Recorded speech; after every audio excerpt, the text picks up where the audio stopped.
بہت ساری تنظیمیں ہیں جو فلسطین کا ساتھ دے رہی ہیں اور فلسطین کے ساتھ لڑ رہی ہیں، جیسے کہ الفتح، حماس، حزب اللہ، القدس، اسلامک جہاد وغیرہ۔ دو بڑی تنظیمیں ہیں حماس اور حزب اللہ۔ فلسطین کو بہت سے اسلامی ممالک کی طاقت حاصل ہے اور دوسری جانب اسرائیل کو امریکہ، برطانیہ اور یورپین سمیت بہت سے اسلامی طاقتیں فلسطین کے خلاف مدد کر رہی ہیں۔ فیکٹ فرنٹیئر کی ایک اور ویڈیو میں خوش آمدید۔ آج ہم آپ کو بتانے جا رہے ہیں اسرائیل کے خلاف لڑائی کرنے والی مختلف تنظیموں کے بارے میں۔ ویڈیو کی طرف چلنے سے پہلے آپ سے ایک چھوٹی سی ریکویسٹ ہے، اگر چینل پہ نئے ہیں تو چینل کو سبسکرائب کر دیں، بیل نوٹیفیکیشن کو آن کر کے آل پہ کلک کریں تاکہ آنے والی ہر ویڈیو کا نوٹیفیکیشن آپ کو ملتا رہے۔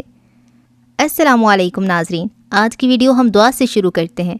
اللہ تعالیٰ فلسطینیوں کی غیبی مدد فرمائے اور سرخرو فرمائے، وہ بڑے نقصان سے محفوظ رہیں۔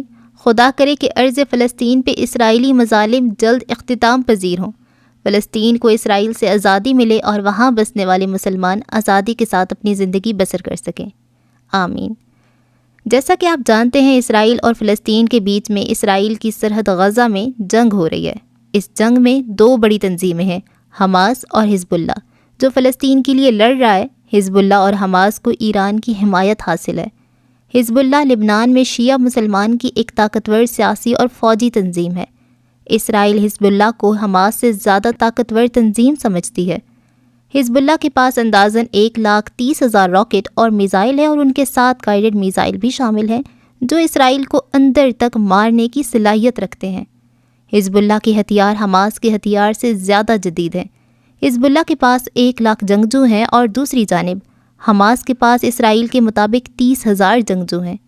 حماس کی بنیاد 1987 میں رکھی گئی تھی، اسے شیعہ ایران کی حمایت حاصل ہے۔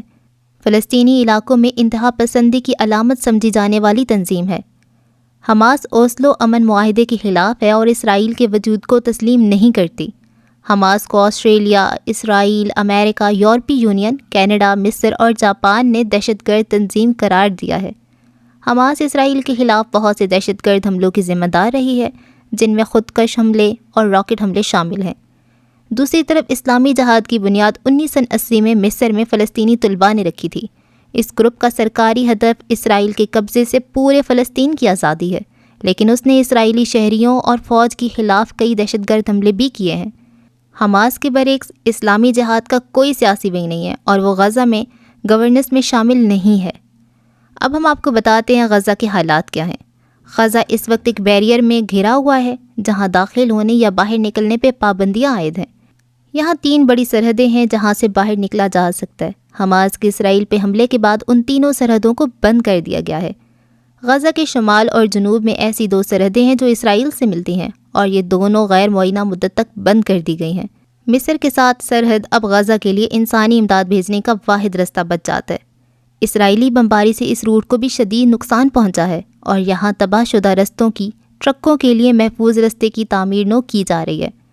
جیسے جیسے اسرائیل اور حماس کے درمیان لڑائی میں شدت آ رہی ہے، ایسے میں عالمی رہنما اور انسانی حقوق پر کام کرنے والے اداروں نے یہ مطالبہ کیا ہے کہ ضروری اشیاء کو سرحد کے اس پار یعنی غزہ جانے کی اجازت دی جانی چاہیے۔ امداد تقسیم کرنے والے اہلکاروں کا کہنا ہے کہ وہ مصر کی طرف سرحد پہ اجازت کی منتظر ہیں تاکہ وہ غزہ میں داخل ہو کر ضروری اشیاء بانٹ سکیں۔ تاہم اقوام متحدہ کے ریلیف کے ادارے کے سربراہ مارٹن گرفٹس نے خبردار کیا ہے کہ غزہ میں بسنے والے 21 لاکھ شہریوں کے لیے روزانہ ایسی امداد کے 100 ٹرک درکار ہیں۔ امریکی صدر جو بائیڈن سے بات چیت کے بعد اسرائیل مصر کی سرحد سے غزہ کو امداد بھیجنے پہ راضی ہو گیا ہے۔ اسرائیلی حکام نے کہا ہے کہ اگر انہیں یہ لگا کہ غزہ کو جانے والی امداد پر حماس کی سیاست کرنے کے اشارے ملے تو پھر وہ مداخلت کرے گا۔ مجھے امید ہے آپ سب بحیثیت مسلمان فلسطین کے لیے آواز اٹھائیں گے۔ ہماری ویڈیو شیئر کریں اور اپنی رائے کا اظہار کامنٹ باکس میں کریں۔ شکریہ۔ اور اگر آپ اسرائیل اور فلسطین جنگ کا پارٹ 1 مس کر گئے ہیں تو اسکرین پہ کلک کریں۔ ہماری اگلی ویڈیو کا انتظار کریں، تب تک کے لیے خدا حافظ۔